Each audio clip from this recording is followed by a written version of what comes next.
Madame, Monsieur, bonjour, bienvenue à ce rendez-vous d'information. Actualité en Côte d'Ivoire, élection partielle des députés à l'Assemblée nationale. Elle aura lieu le 12 juin prochain. 26 candidats répartis dans les circonscriptions où le scrutin avait été annulé sont en lice. Ils ont reçu hier leur affiche et 100 spécimens de bulletins de vote en prélude à la période de campagne. Le renforcement de la coopération commerciale et industrielle entre la France et la Côte d'Ivoire. Le sujet a fait hier l'objet d'un entretien entre les ministres en charge du commerce et de l'industrie des deux pays, ici à Abidjan.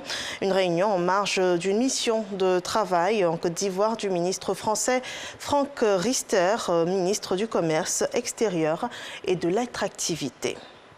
Le ministre de la Communication et des Médias de Côte d'Ivoire visitait hier le groupe Fraternité Matin et la commission d'accès à l'information après des séances de travail. Il a jugé le travail de ces structures assez satisfaisant. On fait le point de cette visite avec Patricia Omouetia. Accueil chaleureux de la part des dirigeants de Fraternité Matin et de l'ensemble de son personnel mobilisé à cet effet. Visite des locaux, notamment les journalistes et les rédacteurs en chef chargés de mettre en forme les papiers rédigés. Chaque jour, une trentaine de pages prennent vie grâce à 2 rotatives qui permettent d'imprimer 20 à 25 000 exemplaires du quotidien. Le ministre tient ici dans ses mains le premier numéro de Fraternité Matin du 9 décembre 1964.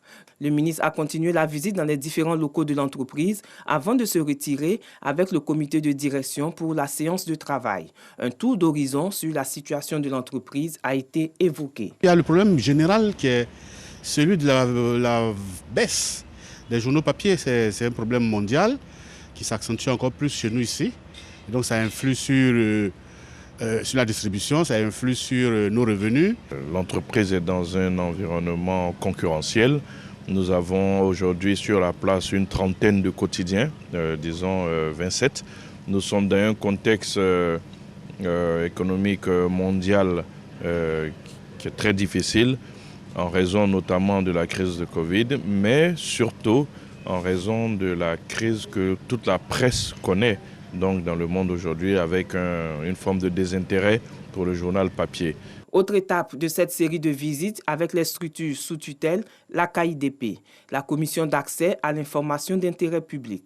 Ici également, visite des locaux et séances de travail.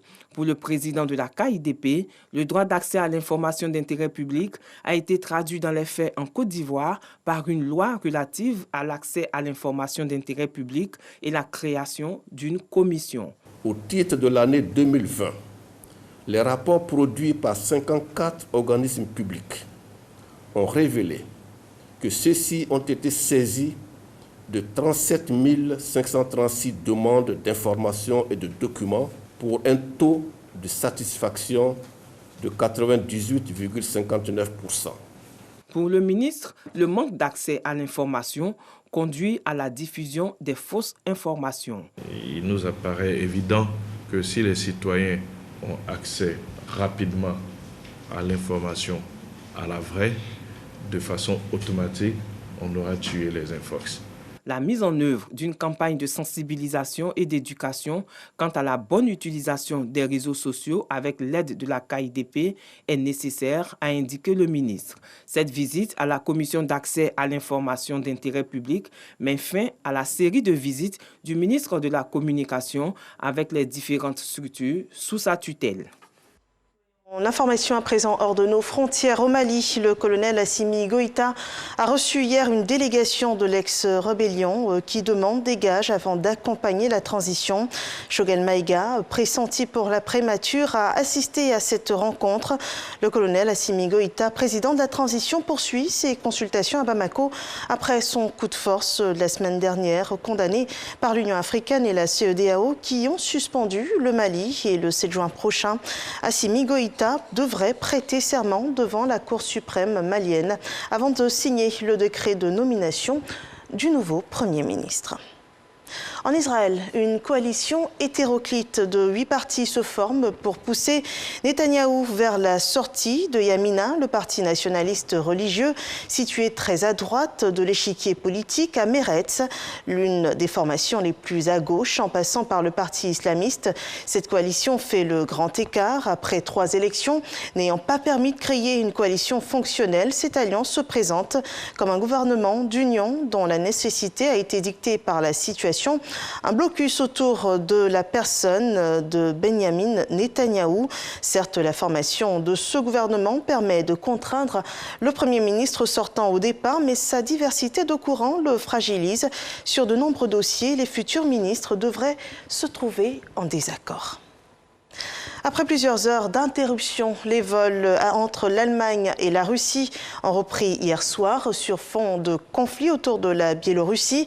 Les autorités russes ont accordé l'autorisation à Lufthansa d'effectuer des vols passagers vers la Russie en juin. Les compagnies russes Aeroflot et S7 ont elles aussi annoncé la reprise de leurs vols vers l'Allemagne. Fin de ce flash, merci de nous avoir suivis. Je vous retrouve à 13h pour le journal.